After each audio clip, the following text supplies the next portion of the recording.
Welcome to WarrenAlford.com. I'm glad you're here. This is your source for quality management information.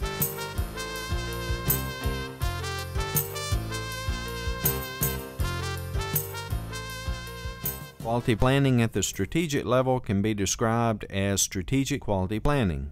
Other terms which describe strategic quality planning include total quality control or TQC, total quality management TQM, company-wide quality control CWQC, and strategic quality management SQM. The term total quality control was coined by Feigenbaum, and the term company-wide quality control was used by Ishikawa to differentiate the Japanese concept of total quality control from the American concept. According to Juran, for quality planning to succeed should be a quality council, quality policies, development of quality goals, resources for control, and audits. The Quality Council is a group which will develop guidelines, measure progress, and assist in the implementation of quality objectives. Quality Council is a steering committee for quality movement. It is also responsible for the growth, control, and effectiveness of quality, as well as the incorporation of total quality in the strategic business plans. In many companies, senior staff will form the membership of the Quality Council. In a few companies, membership may include respected external individuals as well as individuals from different levels of the company.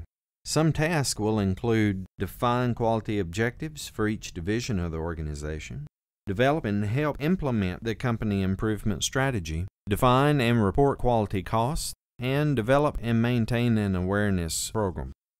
Quality policies are guidelines that the organization's employees and management follow. It's defined as overall intentions and direction of an organization with regard to quality as formally expressed by top management. The Quality Council should play a major role in developing quality policies for the company. Strategic quality goals may gain priority or emphasis from the Council, as well as feedback from customers and top management. The goals, determined to be of a strategic nature, become a part of the strategic business plan. Quality goals are specific, quantified, and scheduled. Deployment of quality goals means to spread them out, delegate, and assign the main strategic goals to the lower levels of the organization. As each function of the organization receives its goals, it's expected they review their capabilities and resources. If the function requires additional resources and training, those things must be resolved. For each goal, resources must be secured. The quality structure must have a basic process for goal setting, goal deployment, training of personnel, goal tracking, goal evaluation, and recognition of effort. Management should provide resources such as equipment and manpower when necessary. The resources to aid the total quality effort may be coordinated directly by the quality manager, and thus he or she can provide the assistance needed. The Quality Council may depend on the quality manager to provide that assistance. A system is in place when the company goals contained in the strategic business plan are agreed upon, assigned to sections, and are funded. The measurement of performance must then be addressed. The metrics or measurement of quality performance must be meaningful for proper goal attainment. Good quality metrics are often determined jointly with other key members of management. And then, of course, quality audits are necessary in the process to provide independent and unbiased information to all those who have a need to know. The internal audit is a management audit performed by an organization on its systems, procedures, and facilities. It's a tool for management to feel its own pulse. Some quality leaders who have influenced quality: Stephen Covey, who authored the book The 7 Habits of the Highly Effective People. And those 7 habits are, number 1, be proactive. Be responsible for our own lives. We have to initiate the responsibility to make things happen. Number 2, begin with the end in sight. Create the vision of where you're going. What legacy do you want to leave for the world? Take a long view of various situations in your life. We should be centered on 4 balance factors: security, guidance, wisdom, and power. It is possible to be too centered on anything. Number 3, put first things first. Effective management is putting first things first, while leadership decides what the first things are. This is the doing part, the day in, day out. The successful person has the habit of doing things failures don't like to do. Think win-win. In human interactions, efforts must be made to move from our traditional negotiation style, I win, you lose. But if both parties can benefit, it could be win-win. Number 5, seek first to understand, then to be understood. How often do we leap into an answer before a complete diagnosis? Synergize. This indicates the whole is greater than the sum of its parts. Do you look for situations that can enable others to create a solution? Number 7, sharpen the saw. This means continuously renew yourself. Preserve and enhance yourself physically, spiritually, mentally, and emotionally. 7 habits of ineffective people. Be reactive. Work without clear end in mind. Do the urgent things first. Think win-lose. Seek first to be understood. If you can't win, compromise. And fear change. Philip Crosby was a corporate vice president of ITT 14 years.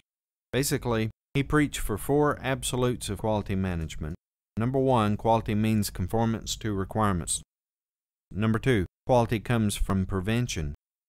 Number 3, the quality performance standard is 0 defects. And number 4, quality measurement is the price of non-conformance. Shewart is responsible for the Shewart cycle, which is the PDCA, Plan, Do, Check, and Act, and the Deming PDSA cycle, Plan, Do, Study, and Act. There are 7 management and planning tools. One is the Affinity Diagram. The Affinity Diagram method is a technique the individual or team can use for problem solving. This technique is beneficial for new or complex problems, similar to the mind mapping technique in that it generates ideas and links them together. There are tree diagrams, which is a systematic method to outline all of the details needed to complete a given objective. Process decision program charts used to chart the course of events that will take us from a starting point to the final goal. Then there's matrix diagrams, which are used to show the relationship between objectives and methods, results and causes, tasks and people. The objective is to determine the strength of the relationship. Then there's an interrelationship diagram, or ID diagrams. This is created for more complex problems or issues that management may face. And then there is the Prioritization Matrix, and it arranges data into a matrix diagram, allowing a large array of numbers to be seen at one time. The degree of correlation would be entered into a proper cell, and this technique is most complex of the tools introduced here. It's not easy to use due to its greater emphasis on statistics. Then there's the activity network diagrams. The arrow diagram is the original Japanese name. The activity network diagram describes a methodology that includes program evaluation and review, or PERT, critical path method, or CPM, node activity on node diagrams, AON, precedence diagrams, PDM, and other networking diagrams. It incorporates a lot of the PERT and the CPM techniques in its usage. The activities, milestones, and critical times must be developed and then drawn into a chart.